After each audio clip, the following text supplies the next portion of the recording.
এই বৃদ্ধ বয়সে আমাকেও এই কচুরি ট্রান্সফার করতে হচ্ছে। তাহলে আমার এলাকার ভবদা প্রবৃত এলাকা ৫-৬টা উপজেলা, কত লক্ষ লোক কি বন্যা কবলিত অবস্থা, ঘরের ভিতরে পানি, উঠানে পানি, কি অবস্থায় আছে তা আমাদের দেখার কেউ নেই। এজন্য দুঃখিত। কচুরিপানা অপসারণ স্বেচ্ছাশ্রমে এলাকার লোকজন ডেকে নিয়ে মিটিং সিটিং করে, তার লোকজন তো আসে না, সবাই তো কাজ করে না। এসছি মাত্র ৪০-৫০ জন। আমরা এসে ওই শ্যাওলা অপসারণ করছি। এলাকার জনগণ দীর্ঘদিন ধরে আমডাঙ্গা খাল সংস্কারের দাবি করছে। এই খাল দিয়ে পানির ২৫ থেকে ৩০ ভাগ পানি এই খাল দিয়ে নেমে যেত।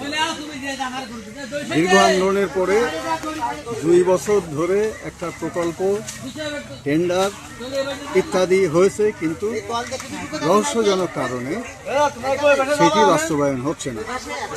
আমরা এখানে এসেছি স্বেচ্ছাশ্রমে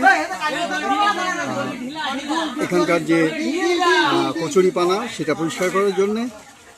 এই কচুরিপানা পরিষ্কারের জন্য জেলা প্রশাসকের কি কোনো তহবিল নেই? তাদের কেন গাত্র দেওয়া হবে না? সুন্দর ইউনিয়ন থেকে এসেছি 9:30টার দিকে। এখানে আমরা যে গেটের মুভি শেলা বাঁধিছে সেই শেলাগুলো আমরা পরিষ্কার করছি। এখানে এই শেলাগুলো পরিষ্কার করার ফলে দেখা যাচ্ছে দ্রুত স্রোত যাচ্ছে, গেট খোলা যাচ্ছে না, পাম্প সেট চালানো যাচ্ছে। আমার প্রশ্ন, পানি উন্নয়ন জবাব দিতে হবে, কেন পানি উঁচু? এবং পানি উঁচুর জন্য আমাদের ওই পাশে পলি এবং ওই বাঁধটা, শেষের যে বাঁধটা, ওইটার কৌশলগত কারণে ফেলে রাখা আছে। ওইটা কাটিয়ে দিলে, পলি অপসারণ করলে আমাদের পানিটা নেমে যাবে। দরকার ভবদাহে যে বাঁধ দিয়ে নদী খনন করা হয়েছে, ওই নদীর সমস্ত বাঁধ অপসারণ করে দিতে হবে। সমস্ত বাঁধ অপসারণ করে বাঁধের দক্ষিণ পার্শ্বে ৫-৭ কিলোমিটার পর্যন্ত ভরাট হয়ে উঁচু হয়ে পড়ে আছে, বুঝলেন। এখন ওইখান থেকে চ্যানেল করে দিতে হবে। চ্যানেল করে দিলে আমরা যদি ভবদাহের গেট খুলে রাখি, গেটটাকে উঠানামা করাতে পারি। যখন জোয়ার আসবে বন্ধ, যখন ভাটা হবে তখন খুলে দিতে হবে।